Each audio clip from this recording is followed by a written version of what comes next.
today we have a topic on diffusion of oxygen. Actually, there is diffusion of gases, but today, first lecture, we will be taking only diffusion on oxygen. Next lecture will be about diffusion of carbon dioxide. So it is how oxygen from the atmosphere goes to our tissues. So the whole process of entering of air from the atmosphere, going to the alveoli, from the alveoli goes to our tissues.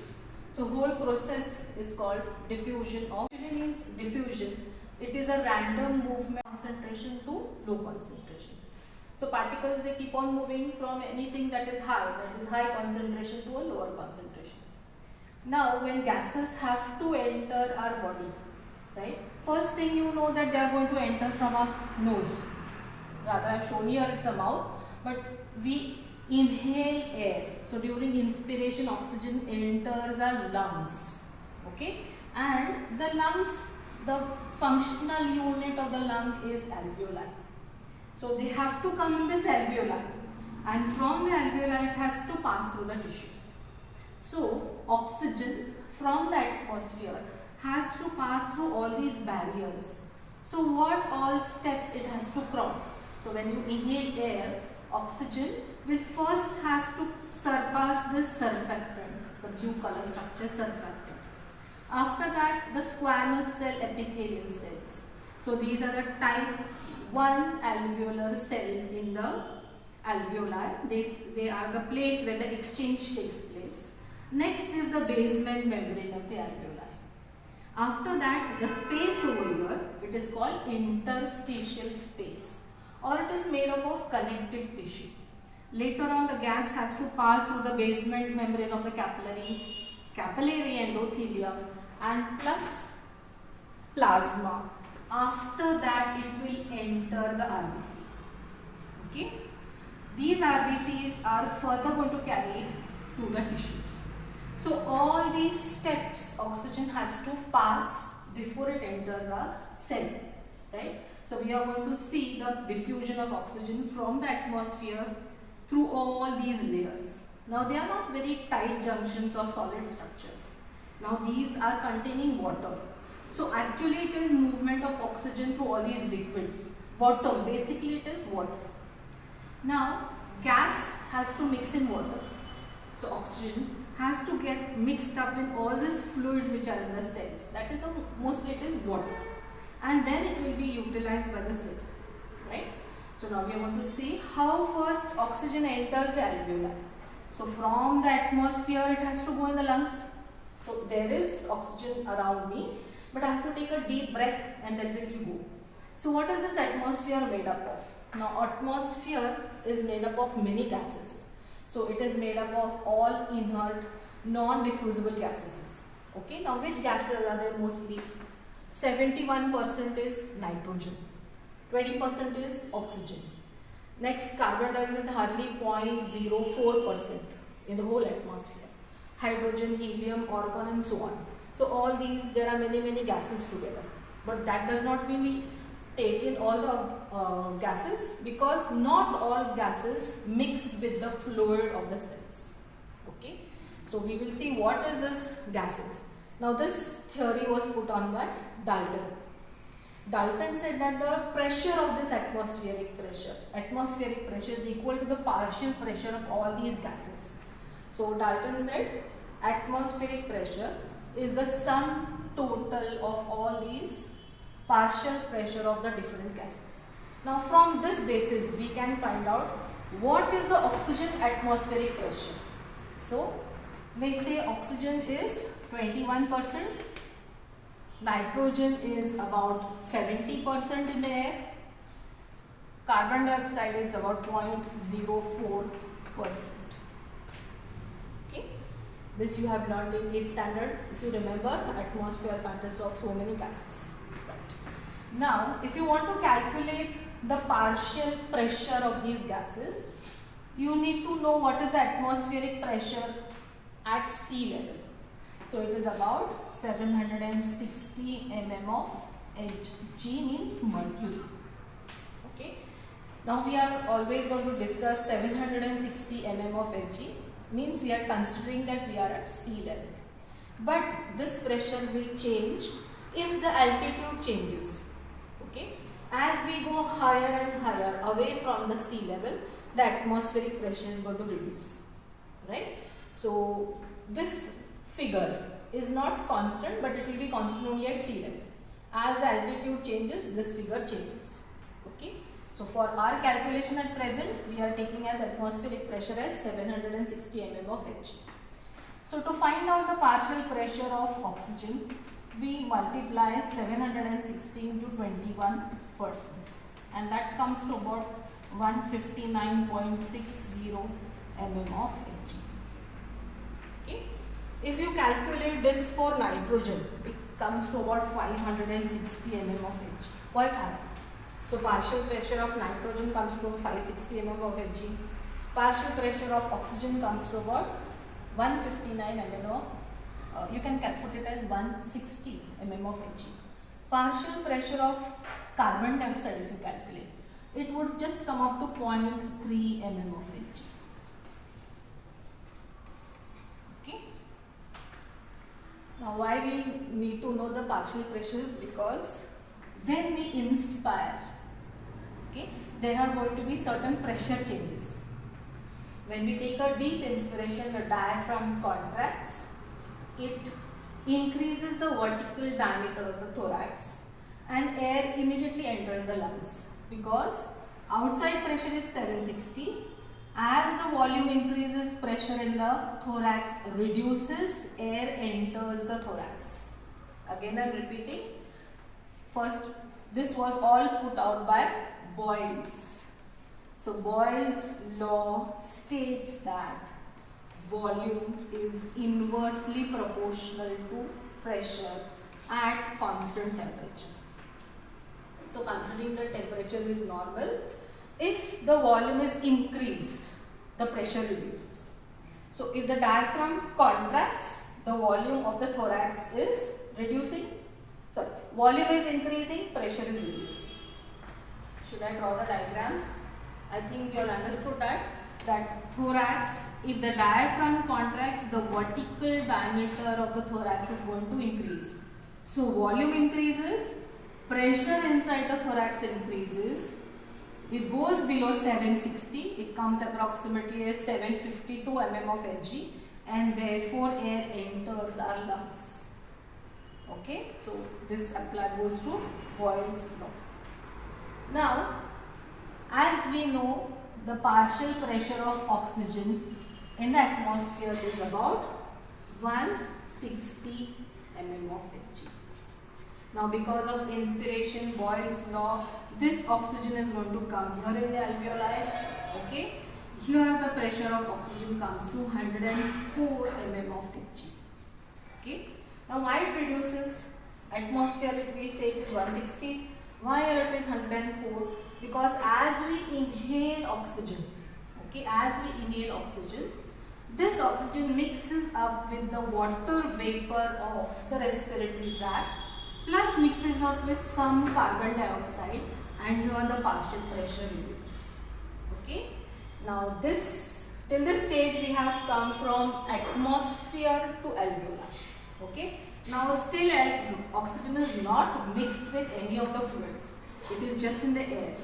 Now there are about 700 million alveoli in the lungs. All the alveoli are filled up with oxygen having the pressure of 104 mm of Hg. So till here I am clear, I think, understood. We were at the outside, oxygen was outside, it comes inside. Outside we have seen what is the pressure, partial pressure of oxygen, what is Dalton's law, how oxygen enters the lungs because of Boyle's law, volume inversely proportional to pressure. As the volume of the thorax increases, pressure reduces, air enters the thorax. Now air has entered the alveoli. Till here I am clear. Now here this starts the process of this oxygen, which is in a gaseous state, mixing with the liquid state. Okay. So here it was further described by Fick. So a physiologist called Fick, he described what is the rate of diffusion. rate of diffusion means mixing of oxygen with the liquids over here. Again I am repeating, oxygen has to surpass all these layers. Which layers? First it has to mix with surfactant, then it has to pass through the squamous cell epithelial cell of the alveoli, basement membrane of the alveoli, interstitial space, basement membrane of capillary, endothelial cell of the capillaries, plasma, after that the RBC, and then from the RBC it is going to go to tissues. Okay, so all this diffusion. This is also called the unit that I have drawn over here, alveoli. Okay, is also called as respiratory membrane, or it is also called respiratory unit. So it has to pass through these membranes properly. Now, this Fick describes the rate of diffusion, how the diffusion will occur. The diffusion is directly proportional to the thickness of the membrane. Okay, so if the thickness of the membrane is more, the rate of diffusion is not directly proportional to the thickness of the membrane. The thickness of the membrane affects the diffusion. So if the thickness is more, the diffusion will be less. So it is inversely proportional. Okay, it is directly proportional to the pressure of the oxygen or the gas. It is directly proportional to the solubility coefficient. It is directly proportional to the area and inversely proportional to the thickness. Again I am describing, Fick's describe the rate of diffusion of gas across this membrane it is directly proportional to the area. Okay, it is directly proportional to the solubility coefficient and directly proportional to the pressure, but inversely proportional to the thickness. So if the membrane is thick, the diffusion will be less. So let's describe the first. The rate of diffusion is affected by thickness of the membrane. Okay.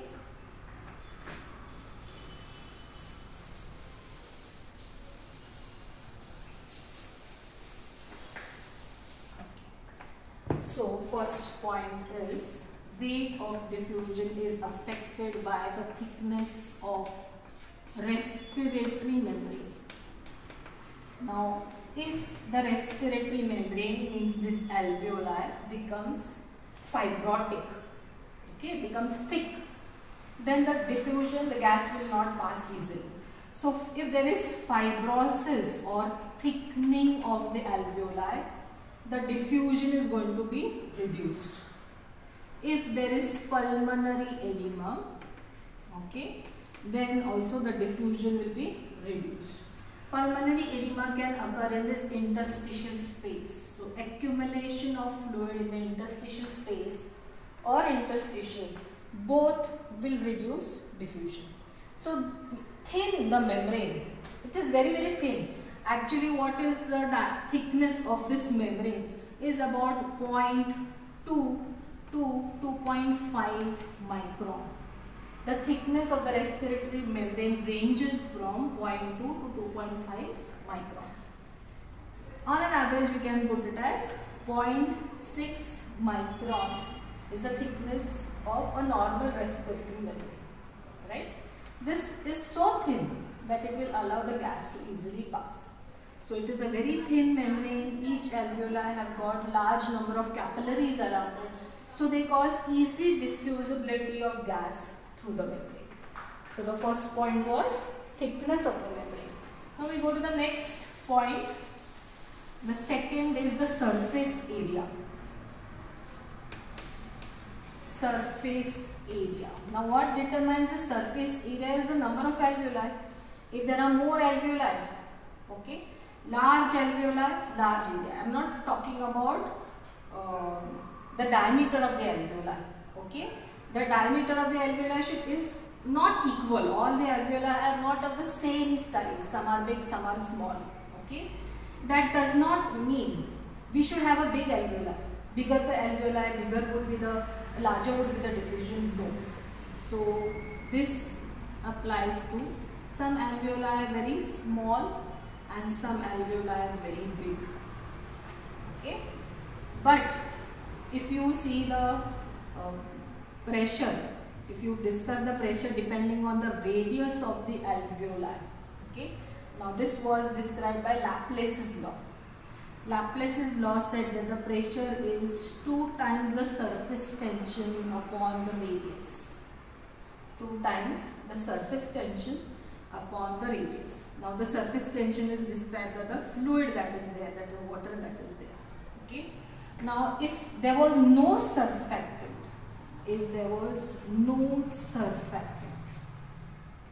right, what would happen?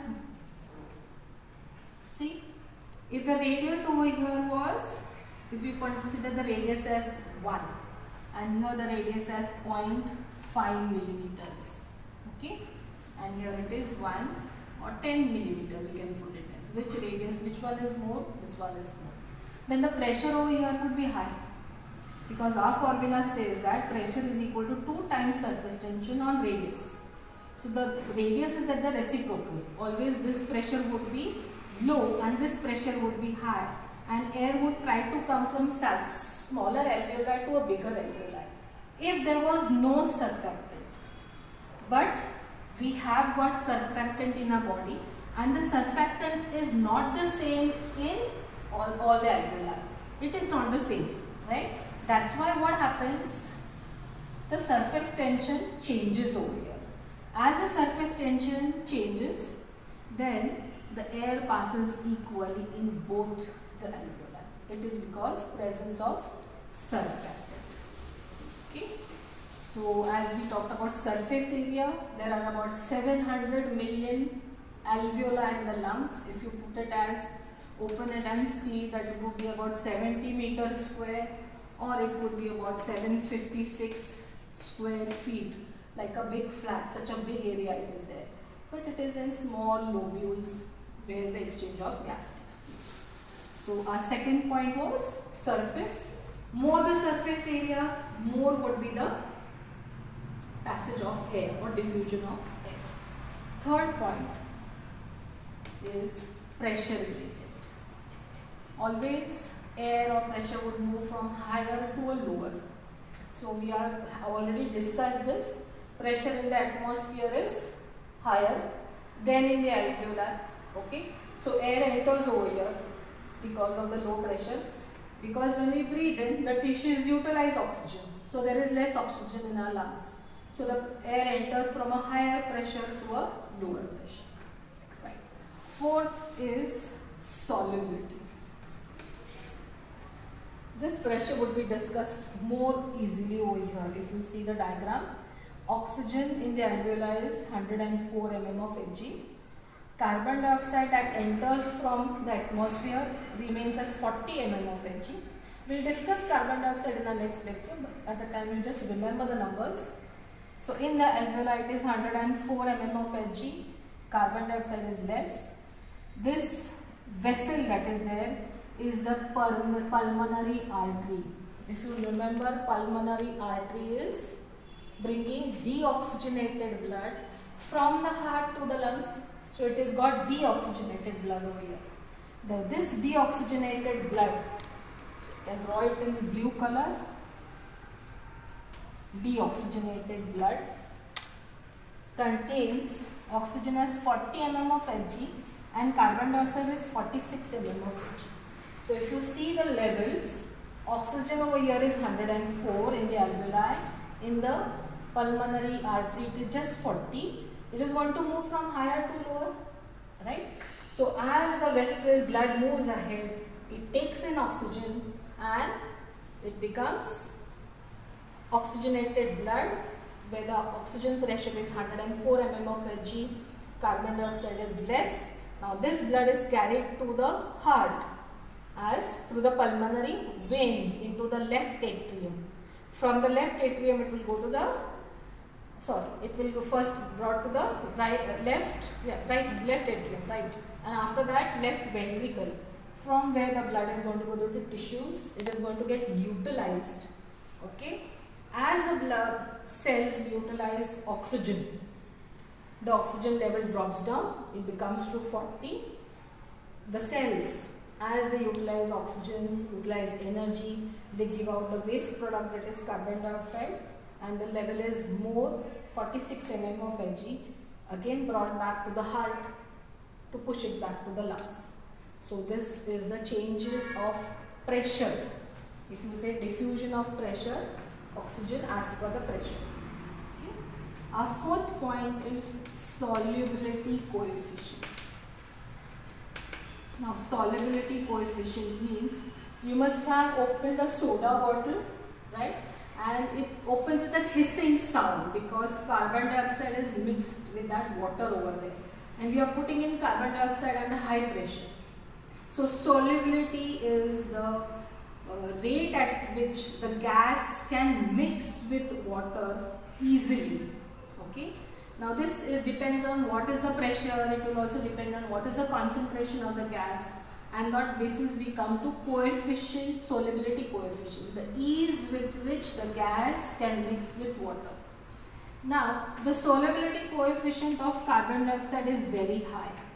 It is about 0.57 and that of oxygen is low, about 0.24.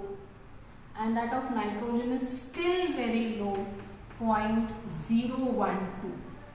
Okay, 0.012. So nitrogen will not enter our, though it comes to the alveoli, it will not enter our blood because it does not have ability to mix with fluid. Who has got the highest affinity? Carbon dioxide. Second number will be oxygen. So this is called as solubility coefficient. Diffusion of gas will depend on 4 factors. First is thickness, second is the area, third is the pressure, and the fourth is solubility coefficient. Till here am I clear now? Much easy. Now we have come, so our gas has come to which level? Now it has come till the capillaries. It has surpassed all this because of the thinness of the membrane, will pass easily. Gases mix with the fluids more easily. These two gases will pass more easily into these membranes. Area is quite big, so passes more easily again. The partial pressure of oxygen is more compared to carbon dioxide, therefore it comes till the endothelium. So capillary endothelium will come up till here. Now further oxygen has to go to the RBC. Now oxygen can get mixed up in 2 parts. Oxygen can be carried in plasma also, it can be carried in RBC also. But only 3% of oxygen is carried in the plasma because oxygen cannot mix with water easily. So only 3% of oxygen is carried in the plasma. 97% of it is carried in the RBC. Okay? It is carried in RBC. Now we came up to the level where oxygen is come up till plasma. So now oxygen has to mix up with 2 things, either the plasma or RBC. Now the best option for oxygen is hemoglobin because it has got the highest affinity to combine with oxygen. Hemoglobin also has affinity to combine with carbon dioxide, but having the high pressure of oxygen in the alveoli, it easily mixes up with oxygen first rather than carbon dioxide. Tissues in 2 forms. It is in the plasma, but it does not mix up easily in water because of the solubility coefficient of oxygen being very low. So only 3% of it is carried in the plasma, 97% is carried in the hemoglobin. Now hemoglobin is a tetramer. It is having heme as well as globin. The globin portion is protein and heme portion has got 4 pyrrole rings. So you can say they are having iron rings. These have greater affinity to combine with oxygen. 1 gram of hemoglobin can carry 1.34 ml of oxygen. So 1 gram of hemoglobin can combine with 1.34 ml of oxygen.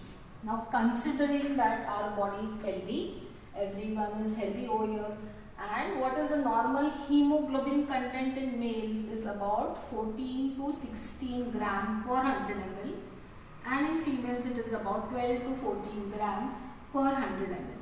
Now we take into an average that a healthy body is having 15 gram of hemoglobin per 100 ml.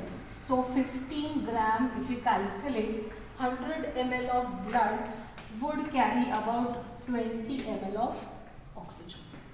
So 1 gram of hemoglobin carries 1.34 ml of oxygen. If we consider any person who is very healthy having 15 gram hemoglobin would carry about 20 ml of oxygen, and if you calculate that with the whole body, this was only 100 ml, our body is having 5000 ml of blood. So if you calculate that way, about 250 to 300 ml of blood is carried every minute, and our body requires only about 150 to 200 ml of oxygen. The rest of the oxygen either is slightly stored when combined with myoglobin, which is in the muscles. Now myoglobin is a monomer, hemoglobin is a tetramer. Being a monomer, it only combines very tightly with oxygen, and it will give out oxygen only under anaerobic conditions where there is more utilization, that is during heavy exercise, Turner's exercise. This myoglobin is utilized. Okay. Now hemoglobin, we have seen it is in two forms, hemoglobin F, hemoglobin A. Hemoglobin F is fetal hemoglobin. The normal adult hemoglobin has 2 alpha and 2 beta genes. Okay, that is hemoglobin A. Now this hemoglobin 1 gram carries 34 ml. One molecule of hemoglobin is going to be combined with 4 parts of oxygen. So it has got place for 4 molecules of oxygen to be carried. Now this mixing of oxygen with hemoglobin, we put it as oxyhemoglobin saturation, or we put it as hemoglobin oxygen saturation, whatever it is. If you put it on a plot a graph where x-axis you take saturation of hemoglobin, how much is the hemoglobin in percentage, and we take it as compared to the oxygen pressure or saturation in the arteries, we get an S-shaped curve. It is also called as a sigmoid curve, where the upper half is about loading of oxygen, taking in of oxygen, and lower half is of giving out of oxygen. As we go lower and lower, you would see it's coming up to 0. Here it is the highest. Now considering the saturation, if you say it is 100, it is about 80% over here. Okay, and the saturation would be again 100%. Okay, more the saturation, more the capacity to carry oxygen. So if the hemoglobin is good amount, more oxygen will be carried. Hemoglobin is less, that is the person is anemic, again the saturation would be reduced. Even in the reduction of saturation to 60 mm, the hemoglobin is less. Either way you can calculate. If the hemoglobin you know what is the saturation. You know what is the oxygen content, you know what is the hemoglobin. So both, this graph helps to calculate both. This is also called as oxygen dissociation curve. Okay. Now, this oxygen dissociation curve can slightly shift here and there also. So there is a shift towards the right and there is a shift of this curve towards the left. Shift towards the right means it easily gives off oxygen. Now hemoglobin though has a power to combine with oxygen, but under certain conditions it can easily dissociate it from it also. So here the combination is reversible. It does not tightly and permanently bind with oxygen, but it can give away the oxygen molecule very fast also. Under which conditions it will give away more oxygen would be if there is increased hydrogen ion concentration, if there is increased temperature, whenever there is increased CO2 in the body, and whenever there is increased DPG. I will be discussing what is DPG. This will cause shift of this curve towards the right. An exactly opposite level, reduced hemoglobin, reduced temperature, okay, reduction in DPG, more of CO2 will cause the curve to shift towards the left. Okay, shift towards the left means easy combination with oxygen. Shift towards the right means giving away. One is giving away, one is keeping. So that much you will remember, shift of left and right. Okay. Now we come up to the last part. How does oxygen move away from the hemoglobin? Or how does hemoglobin let go oxygen easily?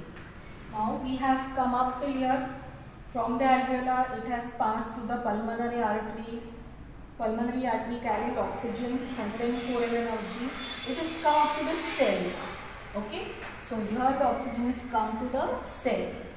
Now what are the factors that cause easy giving off of oxygen from the hemoglobin? It is attached. Hemoglobin has kept oxygen with it. But now it has to give away. When it will give away? When it comes very close to the tissues and sees that there is hydrogen ion concentration, increase in the hydrogen ion concentration. This is also called reduction in pH. Means if the pH of blood becomes acidic. Okay. Now which are the conditions in which the blood will become acidic? If at all there is increased lactic acid also in the body, it will cause increase in the acidic part of the blood, or reduction in pH, or increase in hydrogen ion concentration. Lactic acid is produced in the muscles after breakdown.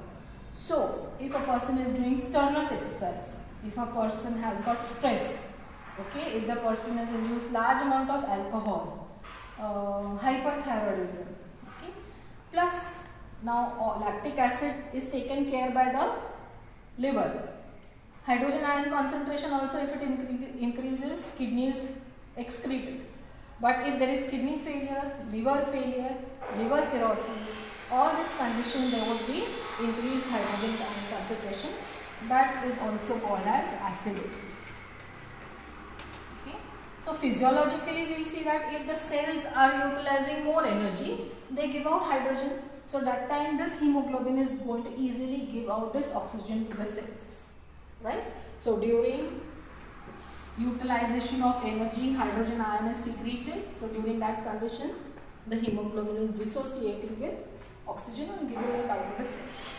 Second condition is increased temperature. Anything that increases temperature, again more easy diffusibility of hemoglobin from the dissociation from oxygen from the hemoglobin. Okay. Now hemoglobin, as it comes close to the cells, it would see that the cells require oxygen for producing energy, because the oxygen level over here has dropped down. The oxygen has become so much, only 40.